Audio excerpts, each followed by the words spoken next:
AK. Tisa masuk ke dalam mobilnya kemudian melajukan kendaraan roda 4 tersebut. Elvan hanya diam mampu menatap kepergian sang kekasih yang mulai menjauh. Arggg sial. Elvan memukul udara. Tisa tak langsung plang, wanita 25 tahun itu mampir di sebuah kafe. Dia yang memang sudah lapar langsung tak selera tadi. Dengan begitu, Tisa mampir di sebuah kafe karena rasa lapar itu kembali terasa. Sebenarnya Tisa bisa saja makan di rumahnya, sayangnya tak ia lakukan karena takut mendapatkan banyak pertanyaan oleh ayah dan ibunya mengingat dirinya yang pamit diajak makan malam oleh keluarga Elvan tadi. Lalu bagaimana nanti reaksi mereka kalau Tisa ternyata tidak makan? Belum lagi makanan yang enak yang ia bawa dari rumah Elvan. Tisa duduk dengan santai seraya menunggu makan malamnya yang seorang iri. Dia memang benar-benar lapar. 28. Sekali, masalah yang ia hadapi, terserahlah mau dibawa kemana hubungannya. Seperti niatnya, kalau Elvan masih tak mau berubah dan tak punya keseriusan dalam hubungan ini, terpaksa Tisa akan terima lamaran pria manapun. Dan lagi, untuk apa dipertahankan? Selamat malam. Tisa medongak melihat siapa yang mengucapkan selamat malam tadi. Tuan Yo. Boleh aku duduk di sini? Tisa mengangguk samar. Yo pun duduk di seberang dengan posisi berada di hadapan wanita itu. Kau sedang apa di sini? Tanya Yo membuat Tisa mengernyit heran. Maksudku, bukankah katanya kau sedang ada janji malam ini? Tisa memalingkan wajah entah bingung mau menjawab apa. Andai ia tahu akan terjadi hal seperti tadi di rumah Elvan, mungkin lebih baik Tisa setuju diajak makan malam oleh Tuan Yo saja. Teman saya tidak jadi datang Tuan. Makanya saya makan malam sendiri. Jawabnya, Yo mengangguk. Anggap saja pria itu percaya. Janjiku bersama rekan kerjaku juga batal. Sepertinya kita memang dijodohkan untuk makan hanya berdua saja. Tisa tersenyum canggung. Mungkin saja, Lia. Setelah berbincang berdua, kini makanan yang telah dipesan Tisa sudah tersaji di atas meja. Begitupun dengan makanan Yo yang sempat pria itu pesan tadi. Namun Yo pindah tempat karena ingin makan satu meja dengan Tisa. Aku butuh calon istri saat ini. Ucap Yo tiba-tiba. Orang tuaku memintaku untuk menikah karena katanya sudah waktunya. Dan sekarang aku sedang mencari seorang gadis yang mau aku jadikan istri. Yo menatap Tisa yang masih mengunyah itu. Sebuah senyum terbit dari sudut bibir Yo. Bagaimana kalau kau yang jadi istriku? Tisa, maukah menikah denganku? 2. Uhuk. TBC. 29. Kebimbangan Tisa. Uhuk. Kau baik-baik saja. Yo menepuk punggung Tisa seraya meraih minuman yang berada di atas meja. Yo membantu Tisa untuk segera meminumnya agar Tisa merasa lebih baik. Tisa menurut, lah meminum minuman tersebut hingga sisa setengah. Setelah dirasa membaik, Tisa menarik nafas dalam-dalam. Mat, apa ucapanku keterlaluan sampai membuatmu tersedak begitu? Tisa menggelengkan kepalanya. Tidak Tuan. Ucapan Anda tidak keterlaluan kok. Hanya saja kaget dengan ucapan Tuan tadi. Ucapan yang mana? Ucapan Anda yang... Tisa tak melanjutkan kata-katanya. Dia tak mau kep wanita yang gampang mau oleh pria ini. Mengingat Yo adalah pria yang suka bermain serta bergonta-ganti wanita. Apa yang aku katakan adalah serius. Aku ingin mengajak kau menikah. Bagaimana? Tisa masih diam saja, dia tak tahu atau lebih tepatnya ragu dengan ajakan pria ini. Aku tahu apa yang rasakan. Kau pasti ragukan padaku. Tapi tak apa. Perlu kau tahu, aku serius mengatakan ini. Aku memang suka bermain wanita, tapi aku sudah dewasa dan bukan saatnya bermain-main lagi. Aku ingin serius dalam menjalin hubungan. Darren, aku ingin kaulah yang jadi istriku. Bagaimana? Tisa tak dapat berkata apapun lagi. Dia tak bisa memutuskan hal ini secara mendadak. Bagaimana? Aku tidak bisa menunggu jawaban terlalu lama. Ujar Yo, dia harus bisa membujuk Tisa agar setuju. Tuan, begini. Saya rasa ini terlalu mendadak. Dan saya belum punya jawaban untuk itu. Bagaimana kalau Anda beri saya waktu untuk menjawabnya? Bagi Tisa ini memang terlalu mendadak sekali. Dia tak tahu apakah harus mau atau tidak. Sebenarnya ini adalah kesempatan emas untuknya. Di saat sang kekasih tak serius, tapi pria ini justru memberikan penawaran. Memberimu waktu. Tisa mengangguk. 1 minggu. Yo menyadarkan tubuhnya seraya melipat tangannya di dada. Memangnya kau siapa berani mengaturku? Waktu 1 minggu adalah waktu yang lama. Dan kau menyuruhku untuk menunggu selama itu. Tisa menjadi gelagapan. Tuan. Aku beri kau waktu 24 yan untuk berpikir. 2 hari Tuan. 24 jam terlalu singkat. Saya tidak bisa langsung memberikan keputusan. Jadi saya mohon, berikan saya waktu 2 hari. 32 hari. Lia. Baiklah. 2 hari waktumu. Dan aku akan menunggu itu.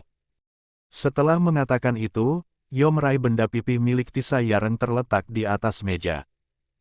Wanita itu hendak mau protes namun tak jadi. Alhasil, Tisa pasrah saja dengan apa yang hendak dilakukan pria ini. Aku telah menyimpan nomorku di ponselmu. Tolong kau hubungi aku jika sudah kau putuskan. Ucap pria itu datar. 1. Baiklah. Saya akan segera menghubungi Anda Tuan Yo. Tisa. Tisa terlonjak kaget, saking banyak pikiran tentang semalam Tisa sampai tidak fokus sarapan pagi ini. Lia ya. Sarapan kok kamu malah ngelamun sih? Gak baik. Kata Arifin pada keponakannya itu. Enggak. Ini Tisa kayaknya ada tugas deh dari Nyonya Aira, tapi kok aku lupa ya? Jawab Tisa mencari alasan. Arifin menggelengkan kepalanya. Ya udah Nduk, mending sekarang kamu habisin sarapan kamu abis itu kamu berangkat. Tisa mengangguk, dia benar-benar menghabiskan sarapan paginya. Setelah sarapan dan pamit, Tisa masuk ke dalam mobilnya yang selama ini dipinjam oleh Elvan. Dengan kecepatan sedang, begitu sampai di lampu merah, Tisa menghentikan laju mobilnya. Matanya melihat ke sana kemari memerhatikan orang-orang yang padat pagi ini. Hingga tanpa sengaja, matanya melihat Elvan. Pria itu terlihat seperti sedang buru-buru dengan motor yang pria itu naiki. Tisa hanya tersenyum melihat itu, kaca yang semula terbuka kini Tisa tutup. Dia tidak mau Elvan sadar kalau ada dia di sana.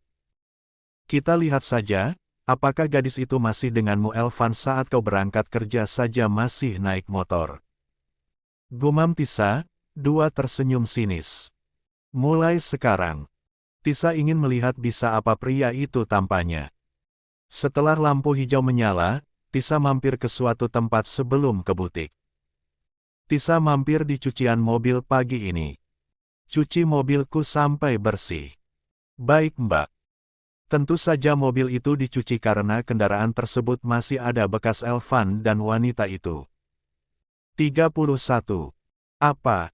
Kamu serius Tuan Yo ngajakin Kanu nikah? Mata Ina sampai melotot begitu mendengar ucapan Tisa yang mengatakan Yo mengajak nikah Tisa. Lia Mbak. Dia bilang katanya dia lagi cari istri. Dia juga bilang kalau katanya sekarang dia tuh gak mau main-main lagi tapi mau serius katanya. Ina menenggelengkan kepalanya, dia menatap Tisa dari segi wajah hingga bodi wanita berusia 25 tahun itu. Kamu itu cantik Tis. Siapapun akan tertarik sama kamu. Tisa menghela nafas panjang. Posisi mereka saat ini sedang ada di ruang privat salah satu kafe. Tentu saja agar pembicaraan mereka bisa lebih leluasa dan tak khawatir akan didengar oleh orang lain. Tapi bukan masalah itunya Mbak Ina. Bahkan tahu kalau Tuan Yo itu terkenal dengan playboy kelas kakap. Aku cuma takut kalau dia mainin perasaan aku aja. Sekelas Elvan yang GK kaya aja selingkuh, apalagi Tuan Yo yang punya segalanya. Ina menggenggam tangan Tisa seolah memberikan dukungan. Semua orang itu akan berubah pada masanya Tis. Contoh aku dan suami. Dulu suamiku itu sama kayak Tuan Yo, punya pacar sana dan sini. Tapi pria yang seperti itu kalau udah punya pelabuhan hati, dia akan serius. Terus ini gimana Mbak? Gimana apanya? Ya, lamaran ini. Terima atau enggak? Aku bimbang Mbak. Jelas saja Tisa sulit mengambil keputusan ini. Dia memang ingin menerima siapapun yang meminangnya karena hubungannya dengan Elvan sudah tak dapat diselamatkan lagi. Tapi dari banyaknya pria, kenapa harus Yo yang menawarkan pernikahan itu? Jangan diambil pusing. Kalau menurutku, kamu terima saja Tuan Yo. Aku yakin kalau kali ini dia sangat serius ke kamu. Dan aku yakin kalau dia bisa buat kamu bahagia. Aku akan pikir-pikir dulu deh. Jangan terlalu lama mikir. Kesempatan tidak datang dalam 2 kali. Dari segi keluarga, keluarga Tuan Yo sama seperti keluarga Abraharan dan Sanjaya. Mereka gak pilih-pilih. Yang penting setia udah cukup. Aku yakin kamu akan lebih dihargai di sana. Tisa merasa lebih tenang sekarang karena mendapat dukungan dari sahabatnya ini. Dan apa kata Ina memang ada benarnya juga. Usai makan siang berdua, Tisa dan Ina hendak kembali ke kantor. Hingga langkahnya berhenti ketika telinganya tak sengaja mendengar seseorang sedang membicarakan dirinya. TBC 32. Hanya dimanfaatkan. Jadi mobil yang biasa dipakai kakak kamu itu punya pacarnya. Ucap seorang gadis, dia menyeruput minumannya yang sejak tadi ia pesan. Lia, sebenarnya aku udah tahu kalau mobil itu milik Kak Tisa. Cuma aku dukung Kak Elvan buat bilang ke ibu kalau mobil itu kakakku yang beli. Mendengar namanya disebut, Tisa yang kebetulan hendak pulang itu menghentikan langkahnya. La menoleh dan mendapati Usi, adik dari Elvan tengah duduk di salah satu tempat bersama temannya. Ada apa Tis? Kau berhenti? Tisa menoleh, Tisa menempelkan jari telunjuknya di bibir memberikan kode kepada Ina agar diam. Tisa tak mendengar apa yang Usi bicarakan tadi. Tapi yang jelas dia mendengar kalau namanya disebut. Entah kenapa Tisa merasa curiga. Derni mencari aman, Tisa mengambil kacamata hitam serta masker dari dalam tasnya. Wanita itu memakai keduanya agar Usi tak mengenalinya. Ayo ikut aku. Tisa menarik pergelangan tangan sahabat sekaligus atasannya itu. Keduanya duduk di tempat yang tak jauh dari 2 gadis itu. Yah, sayang dong sih. Kalau mobilnya diambil lagi. Padahal mobil itu bagus dan nyaman banget loh. Aku malahan pengen naik itu mobil. Ujar teman Usi yang biasa dipanggil Amel itu. Ya mau gimana lagi. Kak Tisa udah terlanjur marah sama keluarga aku. Itu semua gara-gara ibu sama bibi. Coba kalau mereka jaga ucapan, pasti semua baik-baik saja. Aku itu udah sering bilang sama ibu kalau ada Kak Tisa datang itu harus hati-hati. Bicara seolah dia itu terima Kak Tisa gitu. Tapi ibu aja yang tetap bandel. Ujar Usi dengan nada kesal, Tisa masih mendengarkan. Dari awal pembicaraan mereka masih baik-baik saja hingga. Berarti cuma kamu dong yang terlihat baik di mata pacar kakak kamu. Amel bertanya lagi. Ya iyalah. Kamu tahu sendiri, semua biaya kuliah aku itu dia yang biayain. Kalau bersikap ketus kayak ibu dan yang lainnya Kak Tisa bisa cabut semuanya dong. Dan aku gak mau itu terjadi.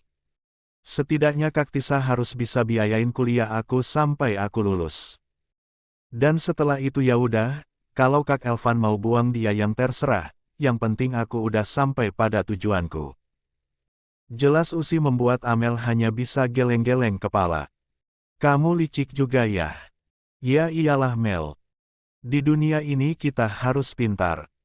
Lagi pula sebenarnya aku juga gak suka sama Kak Tisa. Aku pernah ceritakan, dia itu gak punya orang tua. Dari bayi itu dia dirawat sarna paman dan bibinya di kampung.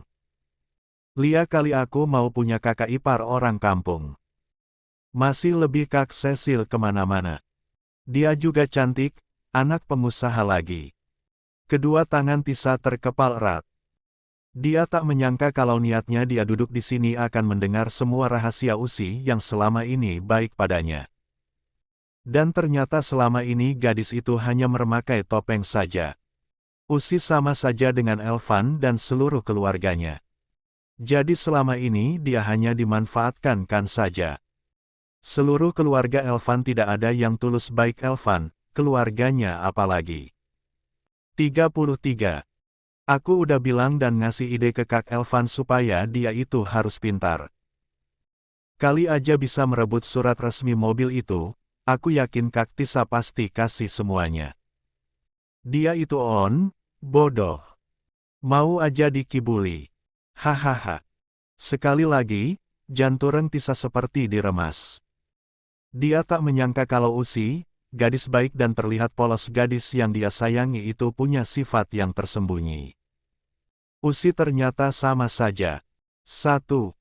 Padahal Tisa sudah menganggap gadis itu seperti adiknya sendiri.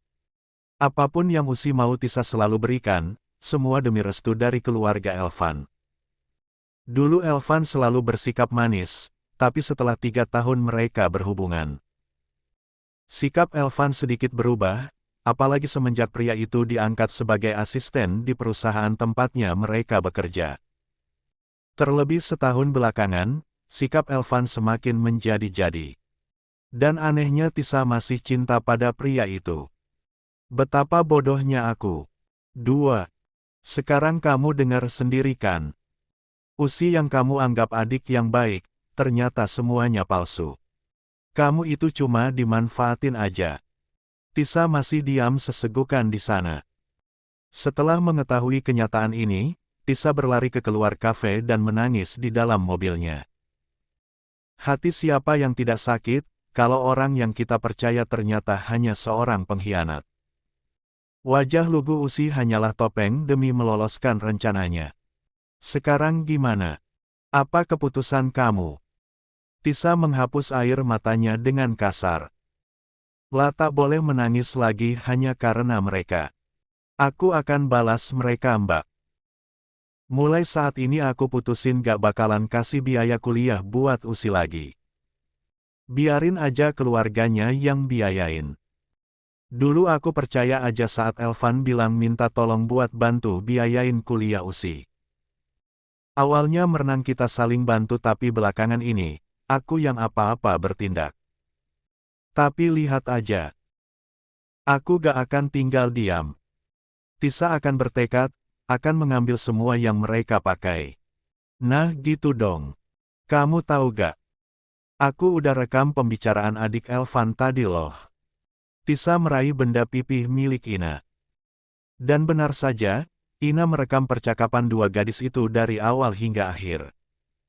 Aku akan posting video ini ke media sosial. Tentunya pakai akun privasi supaya aman.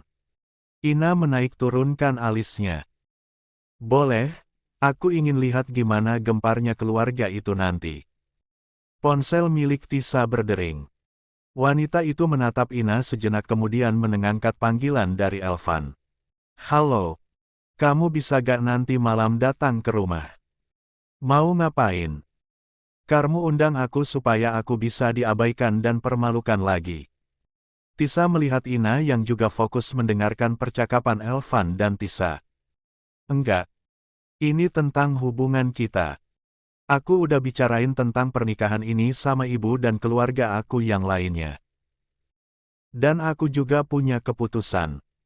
Kita bicarakan gimana nanti enaknya. Tisa diam, sepertinya ini adalah 34. Kesempatan yang bagus untuk membalas keluarga itu. Oke. Aku akan segera datang. Tunggu saja nanti malam. Dan oh ya. Apalagi. Bilang ke ibu kamu. Aku minta uang yang kemarin ibu kamu pinjam. Aku lagi butuh soalnya. Siapin ya. Aku sampai uang itu harus ada. Tapi Tut. Tisa langsung mengakhiri panggilan dari Elvan sebelum pria itu menyelesaikan pembicaraan. Kita lihat nanti malam, apa yang akan dibicarakan oleh mereka nanti. Kamu mau datang? Lia. Mbak ikut ya?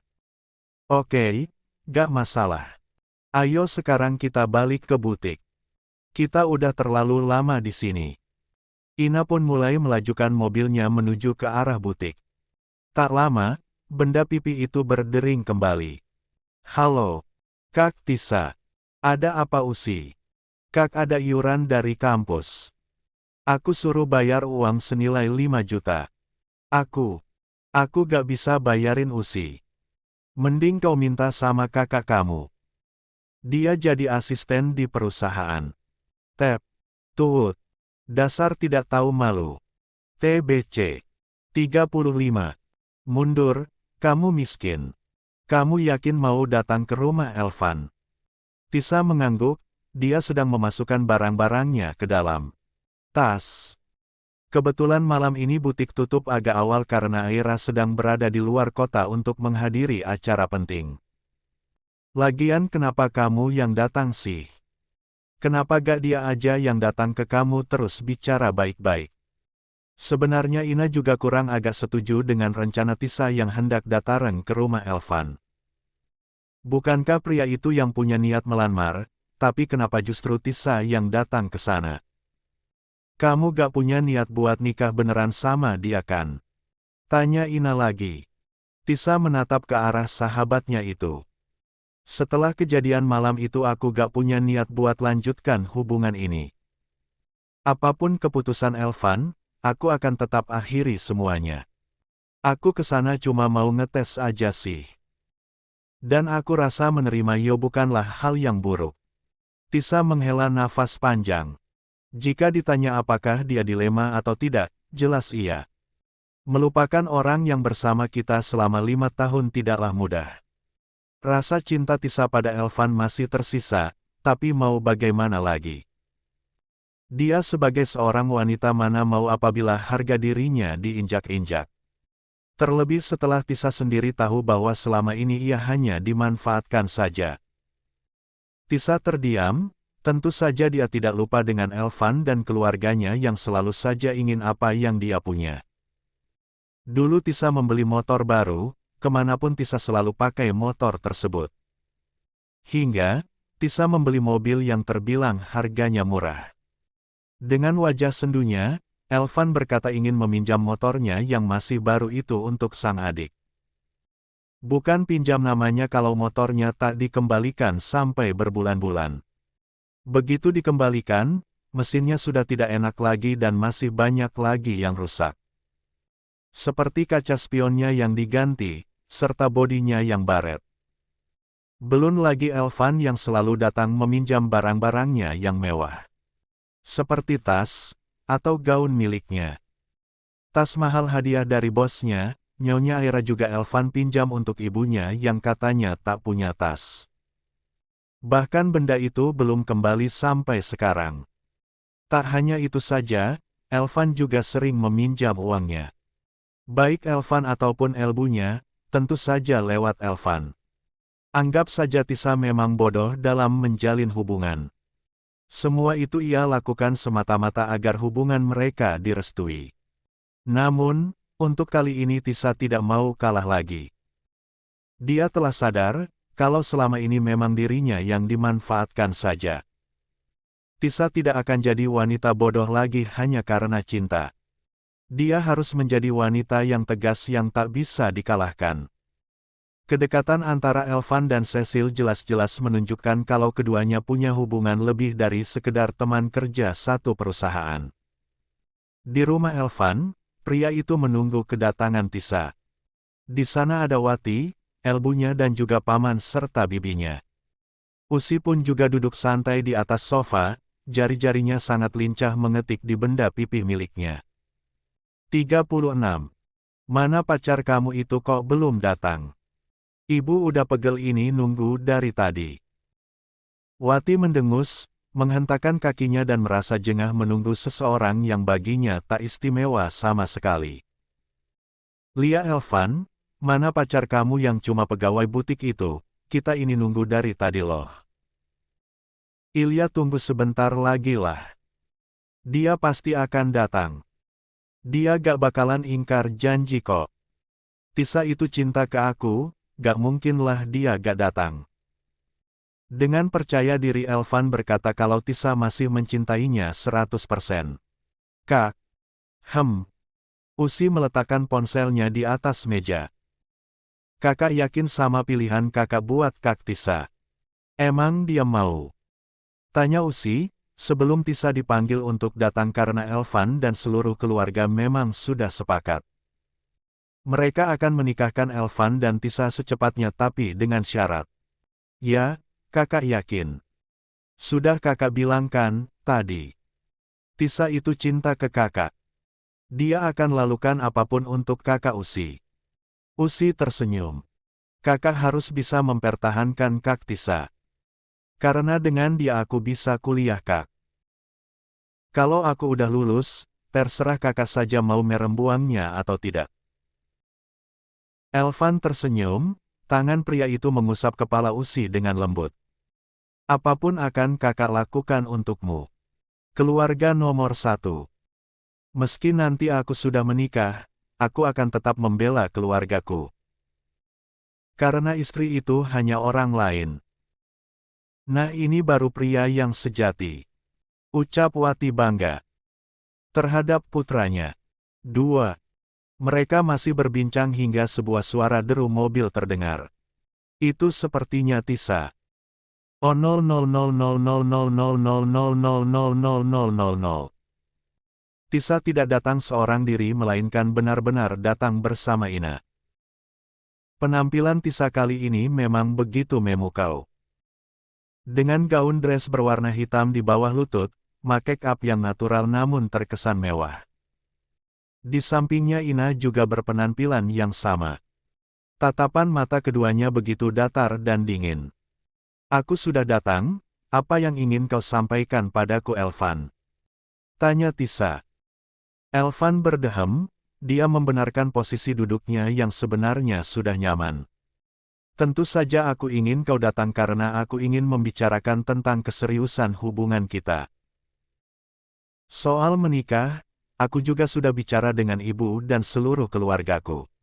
Ucap Elvan dengan lugas. Tisa menoleh ke arah Ina sejenak, lah tak tahu apa yang akan dibicarakan setelah ini. Tapi entah mengapa Tisa merasa kalau mereka punya rencana. Jadi gini Tisa. Kemarin itu kan, Elvan bicara tentang hubungan kalian yang sudah berjalan sekian lama. Elvan bersedia melamar kamu dalam waktu yang dekat ini. Dan Kani pun sangat setuju sekali. Tapi ada syaratnya. Jelas Wati, wanita parubaya menghentikan pembicaraannya sejenak. 37. Syarat. Lihat syarat. Kata Wati. Jadi gini. Kamu kan kerja, Elvan juga kerja. Kami bilangkan kemarin kalau gaji kamu itu lebih besar dari gaji Elvan. Dan, kalau kalian menikah, kami semua ingin membuat kesepakatan terlebih dahulu. Tadi syarat, sekarang kesepakatan ini apa maksudnya? Tisa jelas saja tidak mengerti. Mau menikah saja kenapa ribet sekali? Tapi tak apa, dengarkan saja dulu Tisa apa kata orang-orang ini. Tolong jangan potong ucapan tante dulu. Tisa akhirnya diam, sementara Ina sudah tak sabar ingin menamparkan wajah Elvan. Setelah kalian menikah, gaji milik Elvan full diserahkan pada tante. Yang artinya tantelah yang pegang seluruh uang dari putra tante. Sementara gaji kamu ya, buat kebutuhan kita semua. Mata Tisa terbelalak. Ina membuka mulutnya terkejut dengan kesepakatan ini. Astaga! Keluarga macam apa ini?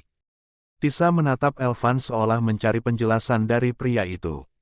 Elvan, apa yang dikatakan oleh ibu kamu ini benar? Dengan mantap Elvan mengangguk. Kamu ini sebenarnya mau cari tulang rusuk atau tulang punggung? Elvan menghela nafas kasar. Tisa, kamu tahu kan? Aku ini punya keluarga yang harus aku penuhi. Elbu sama Usi bergantung ke aku semua. Jadi aku rasa apa yang dikatakan oleh Elbu ada benarnya juga kan? Setelah kita menikah, gajiku full buat ibu. Kamu kan juga kerja, jadi untuk gaji kamu untuk kebutuhan kita. Dengan anggun Tisa tiba-tiba saja bangkit. Kalau memang itu keputusan kamu, oke. Mundur Elvan, kamu miskin. TBC 38. Ketegasan dan keputusan Tisa. Oh, jadi itu keputusan kamu. Oke, mundur Elvan, kamu miskin. Sontak Elvan bangkit dari duduknya karena terkejut. Dia tak menyangka kalau Tisa akan berkata seperti itu. Dada pria itu bergemuruh hebat. Matanya menatap tajam ke arah Tisa yang tak gentar sama sekali. Tak hanya Elvan saja, Wati serta seluruh keluarga yang lain juga cukup terkejut dengan apa yang baru saja diucapkan oleh wanita yang pernah menjalin hubungan dengan Elvan itu. Kenapa? Kamu tersinggung dengan apa yang aku katakan tadi? Tisa bersedekap dada. Sebuah senyum sinis tersungging di sudut bibirnya. Elvan menggelengkan kepalanya, ini bukan Tisa sama sekali. Tisa adalah wanita yang tak banyak bicara apalagi berkata seperti itu. Aku membuat keputusan seperti itu bukan karena aku ini miskin Tisa. Aku. Lalu apa kalau bukan miskin? Setelah menatap Elvan sejenak Tisa menatap satu persatu orang yang ada di sana. Sekarang katakan padaku. Kalau bukan karena miskin. Lalu apa? Tisa. Kau itu kurang ajar sekali. Berani menghina kami. Kata Wati dengan nada tinggi. Sayangnya Tisa tidak takut, matanya justru menantang ke arah Elvan dan ibunya. Dengar, aku bukan tipe wanita yang suka menghina orang, tapi kalianlah yang membuat aku menghina kalian. Aku tidak menyangka, keluarga dari seorang pria yang pernah aku cintai akan punya sikap toksik seperti ini. Bisa menikah dengan Elvan tapi dengan syarat yang melenceng dari ajaran. Sejak kapan ada aturan gaji suami full untuk ibunya sementara uang istri untuk kebutuhan? Yang aku tahu, uang suami milik istri. Uang istri, ya tetap milik istri. Karena memang pada dasarnya tugas suami itu menafkahi istri dan anaknya. Gak ada Elvan, istri itu ngelarang suami ngasih uang ke ibunya. Tapi ya, jangan banyak ngaturlah. Mau kamu menikah 1000 kali pun gak akan ada yang betah. Udahlah, sekarang aku udah buat keputusan. Mulai hari ini, aku putuskan hubungan sama kamu. Kita udah gak punya hubungan apapun itu, baik sama kamu atau sarna keluarga kamu. Dan malam ini, aku mau uang 20 juta yang Tante Wati pinjam 2 tahun yang lalu dibayar. Dan kamu juga Elvan, titik. Tentu saja Elvan dan Wati terkejut. Elvan kira, putuskan hubungannya dengan Tisa membuat wanita itu lupa terhadap uang yang dulu pernah dipinjam olehnya. Tapi kenyataannya, Tisa masih mengingatnya sampai sekarang. Usi mulai was-was. Kalau hubungan kakaknya putus. Lalu bagaimana dengan kuliahnya? Dia bukan siswi yang pintar yang bisa mengandalkan beasiswa. Kak. Tatapan Tisa kini beralih pada Usi. Kakak kok mau putus sih sama Kak El? Kan bisa dibicarakan dengan baik-baik Kak. Lagi pula, aku sayang sama Kak Tisa. Aku gak mau Kak Tisa putus sama kakak aku. Usi meraih tangan Tisa berharap wanita ini akan luluh dengan wajah polosnya. Sayangnya, Tisa hempas tangan Usi kasar. Ina tersenyum sinis. Kamu sayang sama Tisa atau sayang sama uangnya? Semua mata beralih menatap Ina. Beruntung ada Ina di sini. 39. Maksud kakak. Apa? Ina memutar bola matanya malas, sok polos dan sok lugu pikirnya. Gak usah sok polos Usi. Kamu cemaskan kalau Tisa sama kakak kamu yang gak tahu diri ini putus. Karena udah gak ada lagi yang mau biayain kuliah kamu. Usi gelagapan, gadis itu menatap Tisa dengan tatapan mata yang sendu. Kak Tisa, percaya ke aku kak. Aku. Video kejujuran tentang Karnu yang memanfaatkan Tisa itu udah tersebar, mau mengelak apa lagi kamu? Usi tak mengerti apa yang dikatakan Irna, dia membuka ponselnya dan benar, akun pribadinya banyak memberinya hujatan. Ini semuanya bohong. Ini, udah cukup. Emang aku bakalan percaya lagi sama kalian. Mulai hari ini, aku berhenti biayain kuliah kamu. Kamu minta aja sama kakak kamu ini. Atau, bisa kamu minta keselingkuhan kakak kamu yang bekerja sebagai sekretaris itu. Dia kan kaya, masa anak pengusaha gak punya uang? Tisa, udah aku bilang aku gak selingkuh Tisa. Aku dan Cecil itu hanya sebatas teman di perusahaan tidak lebih dari itu. Ini yang Tisa malas dari Elvan, pria ini selalu mengelak setiap Tisa menuduhnya. Meski hanya tuduhan, apa yang Tisa lihat memang benar. Tak hanya pertemanan yang terjalin antara pria dan wanita. Udahlah, aku akan segera pulang. Aku minta uangku kembali malam ini. Ayo tante, katanya tante kaya. Mana? Bukannya kalau kaya uang segitu gak ada apa-apanya ya? Wati terlihat gugup. Tentu saja malu dengan adik-adik iparnya. Uang apa sih? Kamu jangan ngada-ngada deh Tisa. Mana ada aku pinjam uang ke kamu? Definisi buah jatuh tak jauh dari pohonnya. Ibu dan anak sama saja. Kalau tante gak mau bayar aku laporin ke polisi loh dengan tuduhan penipuan, mau. Aku masih simpen buktinya. Bahkan chat aku sama Elvan yang bilang kalau tante yang pinjam masih ada, gimana? Wati mengepalkan tangannya. Berani sekali wanita ini. Sekalian sama barang-barang aku yang sempat tante pinjam. Tas, sepatu sama gaun yang Usi pinjam balikin sekarang juga. Tisa tak mau kalah kali ini, dia tak mau dibodoh-bodohi oleh orang-orang macam ulat bulu ini. Mbak, jadi mbak beneran pinjam uang ke? Bohong, disbohong. Mbak, tante mau bayar sekarang atau aku bisa viralkan bukti ini. Biar semua di negeri ini tahu. Aku juga bakalan laporin. Oke, Tisa. Aku akan bayar semua hutang kamu. Tapi jangan sekarang ya. Kasih aku waktu 3 bulan buat baik. Enggak. Enak aja kamu minta ngasih waktu 3 bulan. 2 hari, uang itu harus ada. Apa? Jangan gila kamu ya. Teriak Wati, suaranya sampai menggelegar di setiap sudut ruangan. 40. Ya yang gila itu siapa? Gak ada orang nagih uang sendiri itu gila. Yang gila itu tante, tahu punya utang gak mau bayar, padahal udah 2 tahun. Kalau gak sanggup bayar gak usah ngutang. Tapi kalau kalian memang gak mau bayar aku lapor polisi nih. Ancam Tisa lagi. Atau kalau nunda terlalu lama, kalian juga harus ganti uang biaya kuliah Usi yang selama ini aku kasih, gimana? Tak ada jawaban apapun dari mereka. Sudahlah Tis, mending kita pulang aja. Ayo mbak. Ingat ya, El. Uang itu harus ada, karena kalau enggak, lihat aja. Dan jangan lupa barang-barang itu juga harus kembali dalam keadaan utuh dan bagus. Karena kalau sampai ada yang rusak ganti rugi.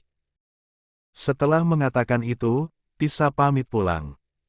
Kali ini Tisa benar-benar membuat keputusan menerima lamaran dari Yo. Aku yakin setelah ini kau akan menyesal Tisa. Elvan berteriak tapi tak Tisa hiraukan. Kita lihat saja siapa yang akan menyesal setelah ini. Tisa dan Ina masuk ke dalam mobilnya dan berlalu pergi.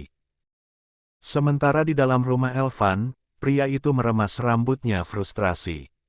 Apa yang dibayangkan sebelum Tisa datang tak menjadi kenyataan. Kamu lihat kan Elvan, wanita seperti itu yang Karnu mau jadikan istri. Wanita duduk dengan nafas yang naik turun. Udah mending kamu nikahi Cecil aja. Buat si Tisa itu kepanasan. Ibu yakin, gak akan ada orang yang mau sama dia. Lagian, gak bakalan ada wanita yang akan merestui hubungan putranya dengan wanita itu kalau gaji anaknya aja gak boleh dikasih ke ibunya. Wanita seperti Tisa itu tidak layak buat dijadikan istri. Aku yang ngelahirin, yang rawat dari bayi sampai besar pas nikah, masa gaji putraku buat istrinya. Enak bener. Wati medumel panjang lebar. Baginya, yang berhak menikmati uang gaji putranya hanya dia, bukan istri putranya.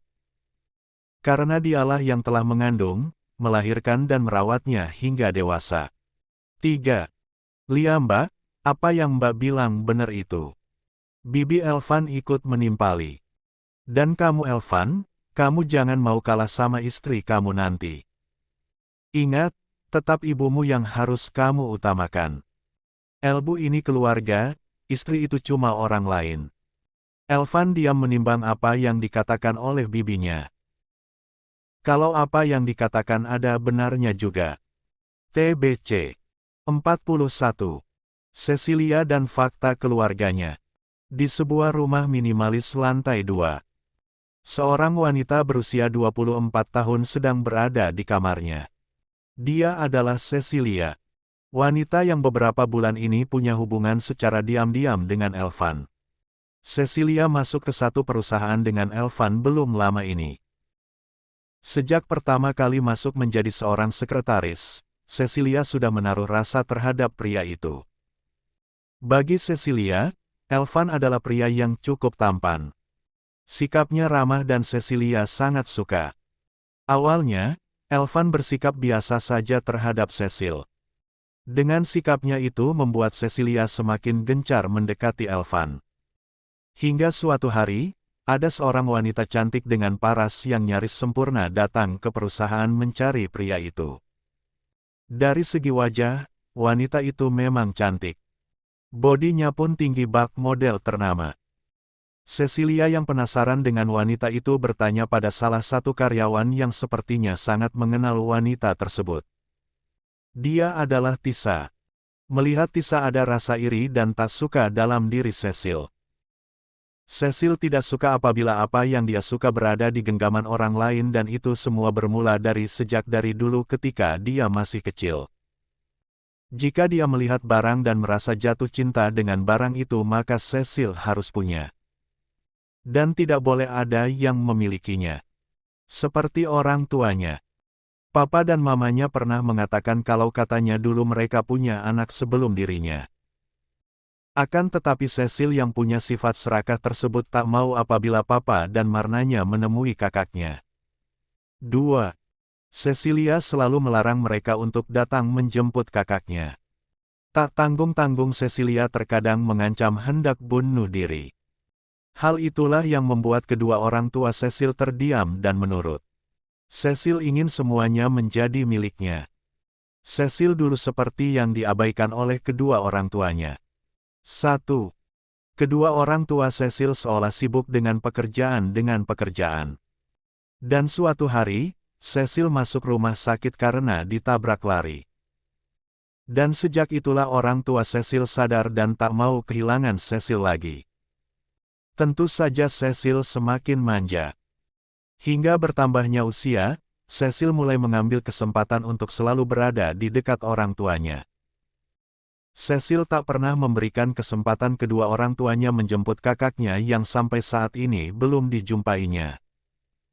Katakanlah bahwa Cecil tamak dan ingin mengusai kasih sayang mama dan papanya. Cecil tidak ingin kebahagiaan itu terbagi. Dengan dukungan sang nenek jelas kedua orang tuanya takut. Nenek Cecil memang begitu menyayangi cucunya itu dibanding. Apa yang sebenarnya terjadi tak ada yang tahu. Yang pasti otang tua Cecil takut dengan wanita tua itu.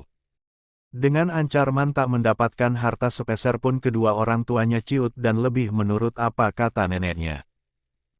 Tapi sekarang, wanita itu tua itu sudah tidak ada alias meninggal dunia sekitar 2 tahun yang lalu. Cecil mulai ketar-ketir, dia hanya tak ingin apa yang ditakutkan akan jadi kenyataan. Mereka menjemput kakaknya yang katanya berada 42 di kampung itu. Enggak. Aku gak mau papa dan mama jemput anak itu. Mereka milikku, dan hanya milikku. Cecil menatap pantulan dirinya di cermin, wajahnya memang cantik tapi memang tidak secantik Tisa. Elvan, dia harus menjadi milikku. Tapi bukankah dia telah menjadi milikku ya?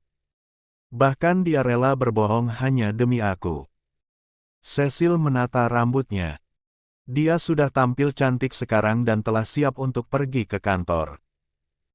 Aku akan berangkat ke kantor dan akan bertemu dengan Elvan. Cecil meraih tasnya kemudian keluar dari kamarnya. Pagi Mama. Seperti setiap pagi, Cecil selalu menyapa ramah kedua orang tuanya. Sebuah senyum manis tak pernah luntur dari wajahnya. Pagi sayang. Yuk sarapan dulu ya. Mama masak makanan kesukaan kamu.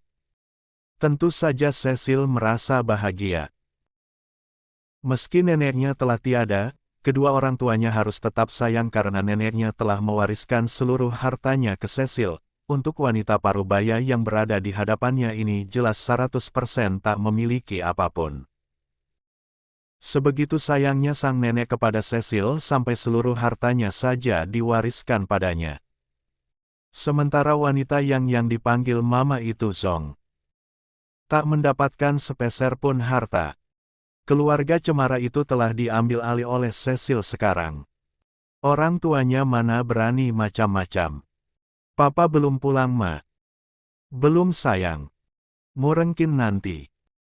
Cecil hanya mengangguk, gadis itu melanjutkan sarapan paginya lalu setelah itu pamit untuk berangkat bekerja. Ki 0000000000 Ki 000. Seperginya Cecil, Mama Cecil beres-beres. Dia mencuci piring bekas Cecil sarapan tadi. Ma, Papa. Wanita yang tak lain adalah Aryani itu tersenyum melihat suaminya yang datang pagi ini. Tapi beruntung Cecil sudah berangkat hingga pembicaraannya dengan sang suami bisa leluasa tak didengar oleh siapapun. Hanya ada beberapa pelayan yang mondar-mandir. Papa capek. Biar mama buatin minum dulu ya. Aryani hendak pergi namun tangannya ditahan oleh suaminya. Nanti aja dulu. Papa mau ngomong. Aryani akhirnya duduk di samping sang suami. Matanya tak lepas menatap mata suaminya. Lia Pa. Gimana? Papa udah pulang ke sana Ma, tapi sampai di kampung mereka gak ada di sana Ma. Kata tetangga mereka pindah ke kota ini. Aryani terkejut dan akhirnya tersenyum senang, kalau keluarga suaminya pindah ke kita ini itu artinya putrinya juga ada di sini. Pa benar. Kalau mereka pindah ke kota ini berarti peluang kita untuk bertemu dengan putri kita akan sangat mudah. 43. Pa. Pria yang tak lain adalah Surya itu mengangguk. Kita akan cari mereka Ma. Papa akan usahakan semuanya. Tapi bagaimana dengan Cecil Pa? Entah kenapa Mama gak yakin kalau dia mau menerima putri kita Anda. Ma, soal itu tenang saja, toh Cecil sudah tahu kan kalau dia punya kakak. Tidak ada salahnya kita bawa putri kita ke sini. Kita kasih keyakinan agar Cecil mau menerimanya. Jelas Surya pada sang istri. Aryani hanya diam saja, masih melekat di ingatannya dulu ketika sepasang suami dan istri itu tak sengaja menyampaikan pada Cecil kalau dia punya kakak. Ucapan yang sangat pantang bagi mereka diucapkan. Apa yang mereka dapat? Bu Manisa nenek Cecil marah besar hingga wanita itu memberikan hukuman ancaman. Alhasil, setelah itu mereka diam saja dan tak banyak bicara lagi. Siapa yang menyangka kalau Bu Manisa mengatakan hal yang membuat Cecil begitu benci dengan putri mereka dan tak ingin kasih sayang mereka terbagi pada siapapun. Cecil itu keras. Marna cuma takut aja dia bakalan ngelakuin sesuatu di luar nalar. Udah mama tenang aja. Toh kita jemput putri kita karena dia sudah dewasa kan. Kata pria itu. Kalau kakak kamu gak izinin. Kita punya ada hak kok ma. Dia adalah putri kita. Dia berhak pulang ke kita. Lagi pula bukankah kita butuh orang untuk semakin memajukan perusahaan? Papa dengar, anak kandung kita sangat pintar. Dengan begini, kita bisa manfaatin dia buat masuk perusahaan dan membuat perusahaan semakin maju. Papa benar sekali. Dia juga pasti senang pulang ke kita. 2. TBC 44. Fakta yang lainnya. Cucuku sudah kehilangan kedua orang tuanya. Dan aku tidak mau kalah Cecil sampai merasa sendiri tanpa orang tua. Aku ingin kalianlah yang menggantikan putra dan menantuku. Jadilah kedua orang tua untuk Cecil, dan dengan itu aku akan memberikan harta serta kehidupan yang layak untuk kalian berdua. Begitulah ucapan Manisa kepada Surya dan Aryani kala itu. Ya, hal yang selama ini disembunyikan. Cecilia, dia bukanlah anak kandung Surya dan Aryani. Sepasang suami dan istri itu adalah seorang supir dan pembantu di rumah Manisa. Seorang wanita berada. Putra dan menantunya adalah seorang majikan yang baik hati. Tapi siapa yang akan menyangka kalau putra Manisa mengalami kecelakaan hingga membuat pria itu kehilangan nyawa. Mendengar sang suami tewas di tempat, menantu Manisa pun syok berat. Wanita yang saat itu tengah hamil 8 bulan tersebut mengalami pendarahan hebat. Menantu Manisa dibawa ke rumah sakit. Dokter mengatakan kalau kondisi sang menantu sangat kritis. Ada 2 pilihan yang diberikan dokter. Menyelamatkan ibunya atau bayinya.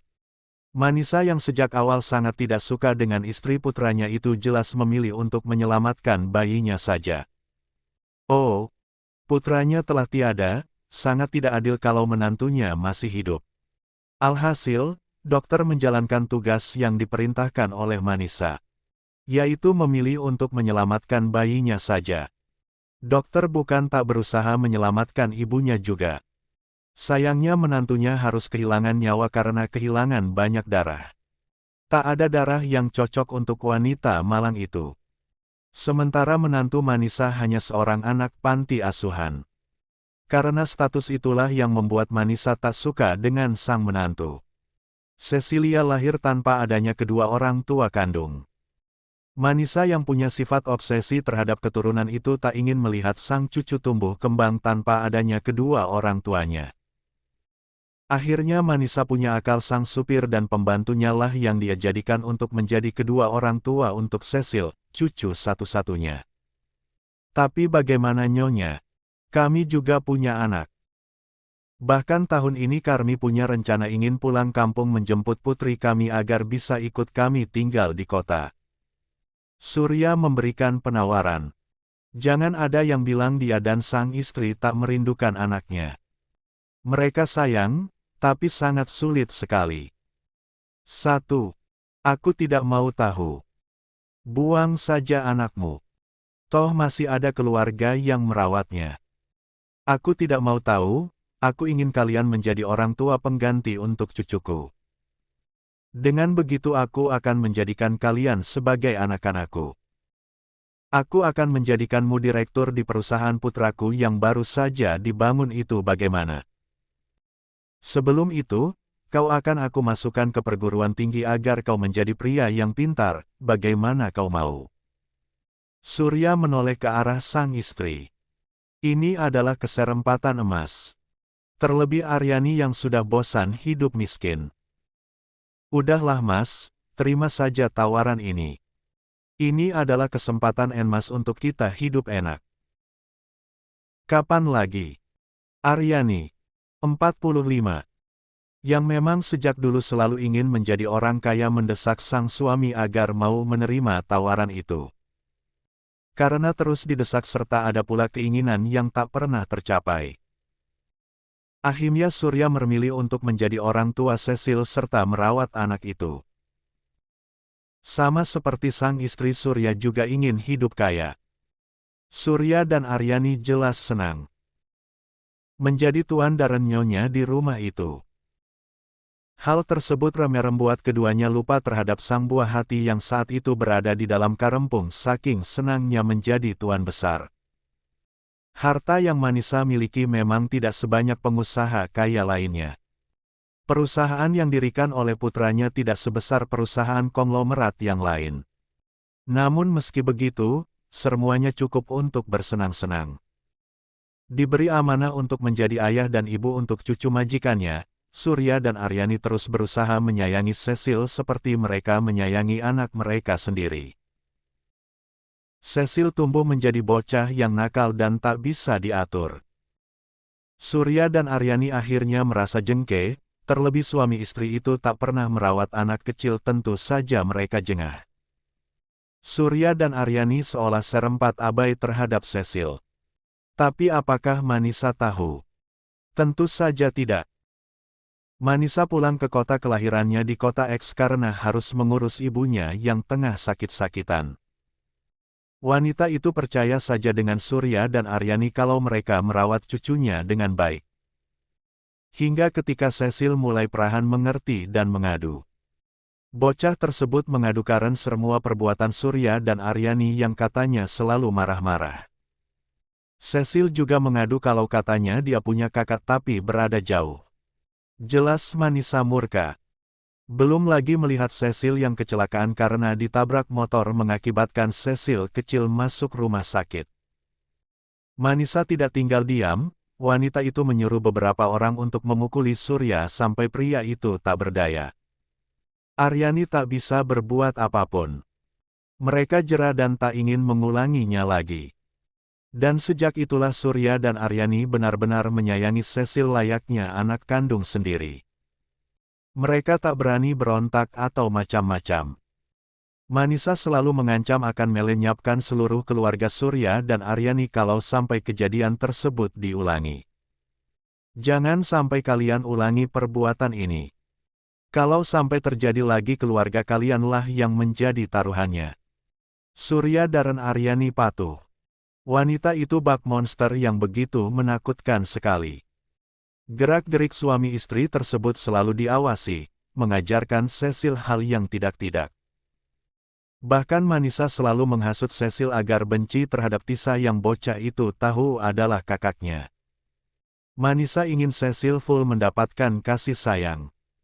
Dan semua itu berlanjut hingga Cecil dewasa, wanita itu menjadi anak yang serakah. Dan itu semua adalah ajaran dari Manisa. Benar kata orang, penjahat itu diciptakan bukan dilahirkan. 46. Ikut menikmati harta yang jelas bukan miliknya memang sungguh enak dan menyenangkan. Hanya dengan merawat seorang anak, Surya dan Aryani bebas memakai kartu milik putra Manisa dengan sesuka hatinya. Akan tetapi terkadang Surya dan Aryani jengah juga. Setiap membahas putri mereka, Cecil selalu mengancam ingin bunuh diri. Jelas mereka takut, karena Manisa bisa berbuat apapun demi Cecil. Di sana, Surya harus dituntut seperti putra Manisa, harus bisa meningkatkan perusahaan dalam waktu dekat. Meski perusahaan tersebut pernah terbengkalai karena Surya yang sibuk kuliah. Hingga akhirnya Manisa meninggal karena sakit. Betapa senangnya Aryani dan Surya. Sekarang mereka bebas menikmati harta itu tanpa harus ini dan itu. Wanita itu sudah meninggal, Pak. Sekarang kita bebas. Ujar Aryani pada sang suami setelah Manisa meninggal dunia. Mama benar, kita memang bebas. Tapi ingat Ma, seluruh harta ini milik Cecil. Kita harus berusaha mendapatkan bagian juga. Lalu kita harus gimana, Pak? Mereka kira menjadi orang tua pengganti untuk Cecil enak. Ternyata ada tidak enaknya. Terlebih Surya harus berusaha untuk mengembangkan perusahaan itu lebih besar lagi agar bisa seperti yang lainnya. Dan di tahun ini, mereka berjanji akan mencari keberadaan putri mereka. Surya mendapatkan kabar dari para tetangganya kalau putri kandung mereka menjadi anak yang pintar. Dan ini adalah kesempatan yang bagus sekali. TBC 47. Aku tidak takut. Sarapan pagi ini tak seramai pagi-pagi biasanya. Wanita yang biasa banyak bicara kini hanya bisa bungkam saja. Otaknya terus berpikir bagaimana dirinya bisa mengganti uang senilai 20 juta itu. Tak hanya Wati saja, Elvan pun sama bingungnya. Dapat dari mana dia uang sebanyak itu? Belum lagi biaya kuliah Usi. Kak, uang semester kuliah aku udah ada kan? Elvan meletakkan sendoknya di atas piring dengan kasar. Kamu bisa gak? Sih. Jangan tanya itu dulu. Kakak lagi pusing sekarang. Usi hanya bisa menunduk sedih. Sekarang sudah tak ada lagi yang bisa dia andalkan. Karena sejak dulu memang Tisa yang selalu bayar biaya sekolahnya.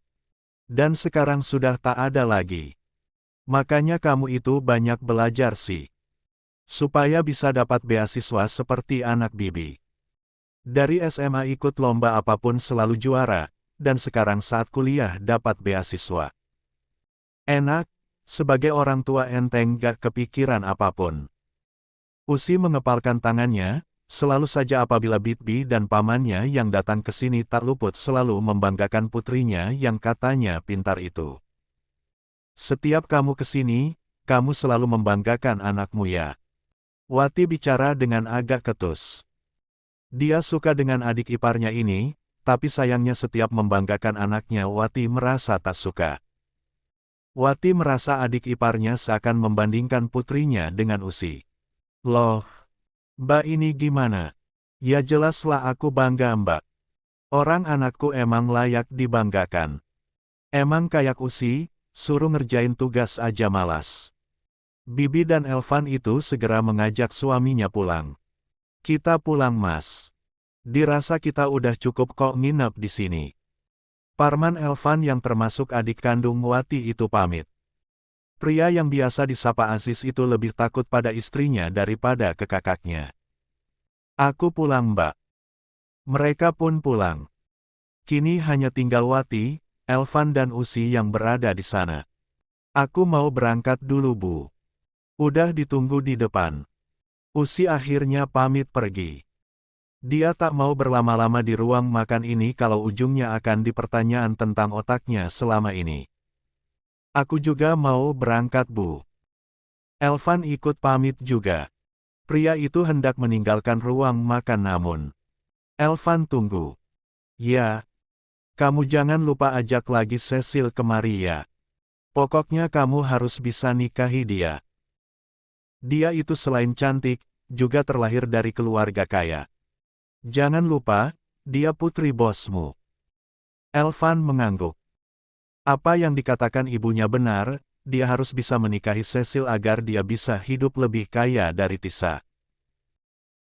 Mungkin soal gaji lebih tinggi gaji Tisa, tapi kalau dia menjadi menantu di keluarga Cecil pasti dia lebih unggul dari wanita itu. TTT 48. Elvan merasa tidak enak sejak pertama ia menginjakan kakinya di perusahaan tempat ia bekerja. Tatapan tak mengenakan dari para karyawan membuat Elvan bertanya-tanya. Ada apa? Kenapa mereka melihatku sinis seperti itu? Batin Elvan. Pria itu menggelengkan kepalanya mengusir pikiran tersebut. Dia melanjutkan langkahnya masuk ke dalam lift tanpa peduli sama orang-orang itu. Mas. Elvan telah sampai di ruangannya. Dia cukup terkejut melihat Cecil yang tiba-tiba saja masuk ke dalam ruangannya. Ada apa? Kamu udah denger gak? Denger apa? Cecil duduk di kursi dengan raut wajah yang serius. Hubungan kamu sama Tisa putus. Dahi Elvan mengernyit heran, wanita ini tahu dari mana? Kamu tahu dari mana? Mas. Karyawan di sini udah pada tahu tentang putusnya hubungan kamu sama pacar kamu itu. Kamu tahu gak? Mereka bilang aku ini pelakor, Mas. Aku dengar sendiri kalau mereka bilang, katanya percuma jadi anak bos tapi suka rebut calon suami orang. Cecil kesal, dia marah dikep pelakor oleh mereka. Tapi apa salah kalau dia punya hubungan dengan Elvan? Toh Elvan belum menikahkan. Sebelum janur kuning melengkung masih bisa ditikung bukan? Namun bukan itu masalahnya, yang jadi masalah kenapa harus suka dengan kekasih orang. Aku yakin, pasti Tisa yang nyebarin. Kenapa kamu yakin dia? Ya, karena kalau bukan dia siapa lagi coba? Cuma dia orang luar yang akrab sama karyawan di sini. Elvan Dian, pria itu seolah percaya dengan apa yang dikatakan Cecil. Kamu benar. Aku akan bikin perhitungan sama ia nanti. Cecil tersenyum senang, lah merasa menang sekarang. Karena selain dibela oleh Elvan, keluarga pria ini dapat menerimanya dengan baik. Lagi pula siapa yang berani menolak seorang putri bos perusahaan? Begitulah pikir Cecil. Jadi kamu udah hubungi Tuan Yo Lia, tapi nomor dia gak aktif. Mungkin aja dia lagi sibuk ya. Ina mengangkat dua bahunya. Mana tahu dia hubungan dua orang ini. Yang penting Ina telah memberikan dukungan kepada sahabatnya ini. Terus gimana? Ya gimana? Ya gak gimana-gimana lah. Nanti aku akan coba hubungi dia lagi. Kalau gak bisa dihubungi lagi ya udah. Bagi Tisa, dia tak mau ambil pusing. Tapi semoga saja setelah ini tak ada yang mengganggunya lagi. 49.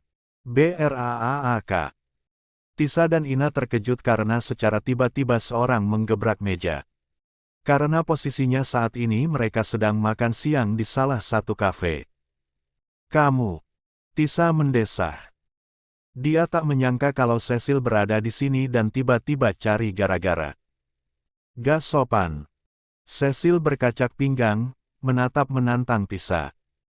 Tisa tak mau kalah, dia ikut berdiri bersanding dengan Cecil yang tinggi badannya lebih pendek dari Tisa sendiri.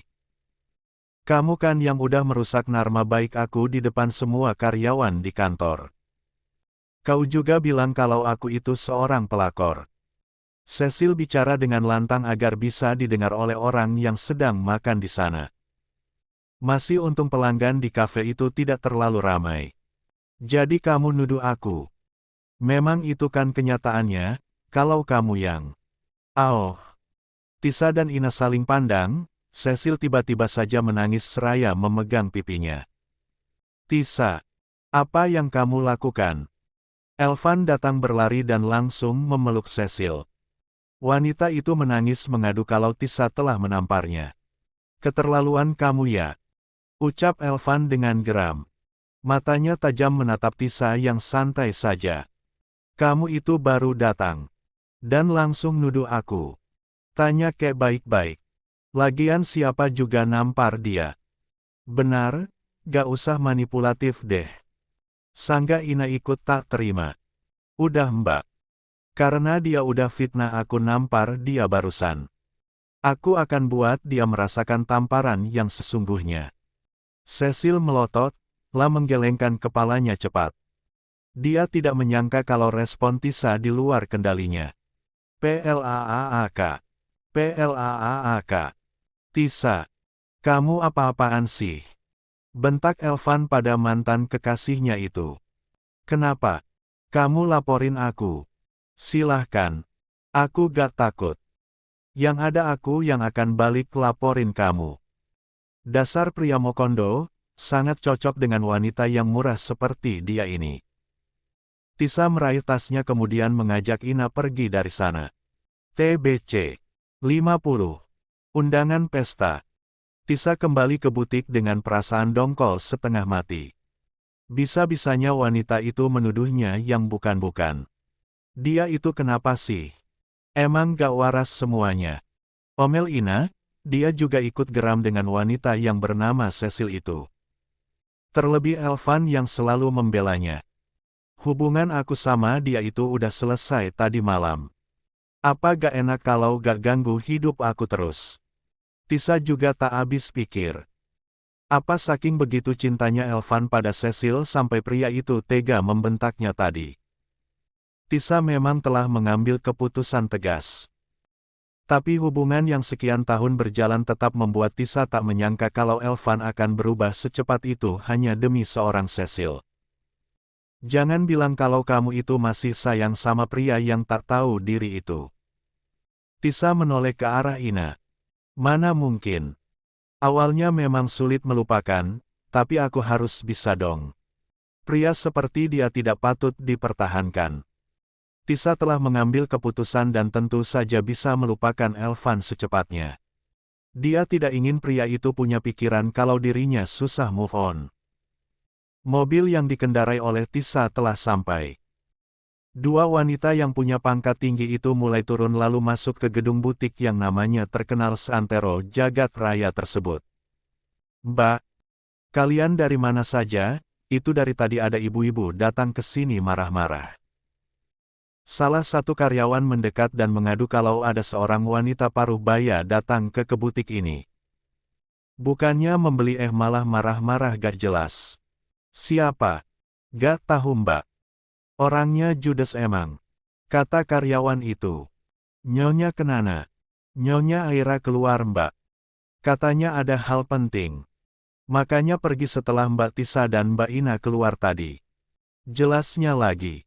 Tisa dan Ina saling pandang sejenak sebelum sama-sama masuk.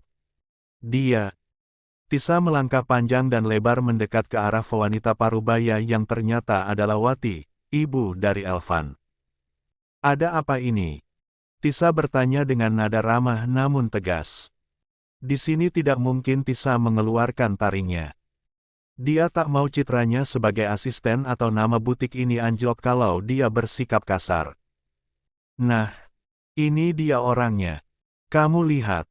Aku baru beli baju di butik ini tapi apa yang aku dapat? Lihatlah. Kainnya jelek dan kasar. Wati bicara seolah dirinya komplain terhadap baju yang dia beli dari butik ini. Boleh saya lihat? Wati memberikan pakaian yang berada di tangannya itu dengan kasar. Ibu dari Elvan itu tersenyum sinis, di balik kedatangannya ke butik ada niat terselubung. Wati ingin memfitnah Tisa agar butik tempat wanita itu bekerja bangkrut hingga gajinya turun. Tidak tahu saja Wati kalau pemilik butik ini adalah seorang pengusaha kaya raya yang tidak ada tandingannya. 51. Ini. Ibu bawa kembali pakaian Elbu. Saya sudah mengeceknya kalau bahan pakaian itu sangat tidak sama dengan bahan di butik ini. Jelas Tisa pada Wati. Para pelanggan yang masih di sana mulai berbisik-bisik. Bohong. Jelas-jelas. Jelas-jelas di pakaian ini ada logo butik di mana ibu membelinya. Potong Ina tegas. Kalau Anda membeli di toko lain, jangan komplain atau limpahkan kemari dong kesalahannya. Ini sudah masuk ke ranah pencemaran nama baik. Saya bisa laporkan perbuatan ibu ini ke B0S saya agar ibu dilaporkan ke pihak berwajib. Ibu mau. Wati akhirnya bungkan. Matanya melirik ke sana kemari di mana dia banyak menjadi omongan orang lain. Niat dia datang ke butik ini memang sudah tidak baik. Dan akhirnya setelah marah-marah tidak jelas, Tisa buka suara. Anda jangan lupa Bu. Selain marah dan komplain tak jelas di butik ini, saya juga mau mengingatkan satu hal. Anda tidak lupakan. Wati yang terlanjur malu pun segera pergi dari sana tanpa kata permisi. Begitu sampai di ambang pintu, Wati berpapasan dengan Aira. Aira yang tak tahu apapun hanya heran melihat wanita parubaya yang terburu-buru keluar dari tempat itu dengan muka ditekuk. Ada apa? Wanita itu keluar dengan ekspresi yang menakutkan. Aira bertanya pada Tisa dan Ina begitu baru sampai di dalam. Bukan apa-apa nyonya.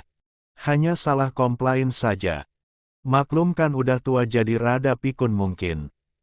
Jawab Tisa sekenanya saja. Ina hanya diam dalam tahan tawa mendengar jawaban dari sahabatnya ini. Oh, kirain apa? Tisa, kamu ikut aku ke dalam. Ina menyikut lengan Tisa agar segera masuk ke ruangan Aira. Ki 0000000000 Ki 000. Tisa kira akan ada yang dibahas oleh majikannya ini. Tak tahunya sesuatu yang di luar nalar. Ini ada bingkisan dari Kakyo. Nanti malam dia mengajakmu ke pesta salah satu rekan kerjanya. Dia memintamu untuk jadi pasangannya nanti. Tisa menelan salivanya susah payah. Apa-apaan ini? Tisa tak habis pikir dengan apa yang ada di dalam otak pria yang semalam sulit dihubungi itu. Mana menitipkan gaun pada nyonya bosnya lagi. Kan Tisa seperti tidak enak saja dengan wanita cantik di hadapannya ini. Susah dihubungi tapi ada saja gebrakan yo. Nyonya. Saya. Kemari. Tita Aira pada seseorang di telepon. Tisa masih diam saja, lah bingung hendak bagaimana sekarang. Tok. Tok. Masuk. Seorang pria berseragam hitam masuk ke dalam ruangan itu. 52. Saya nyonya. Kamu antar Tisa ke salon biasa saya perawatan ya. Saya udah hubungi pihak sananya kok. Baik nyonya. Sang supir patuh, pria itu melihat Tisa yang masih agak linglung. Mari Mbak Tisa. Saya antar. Tapi. Nyonya saya. Kamu hanya boleh masuk setengah hari saja nanti. Sekarang pergilah, kau harus melakukan perawatan sebelum menghadiri pesta. Tidak mungkin kan kau berangkat ke pesta hanya bermodalkan gaun itu. Ucap Aira tersenyum. Tak ada raut wajah judes dari wanita yang telah menggajinya setiap bulan ini. Nyonya. Cepat pergilah Tisa. Kau ingin aku dimarahi oleh Yoyo itu. Tisa menunduk, dia akhirnya mengangguk patuh. Dengan terpaksalah Tisa keluar dari ruangan Aira setelah pamit dan mengucap salam. Di tangannya pun tak lupa memegang bingkisan gaun. Dia semalam tidak dapat dihubungi.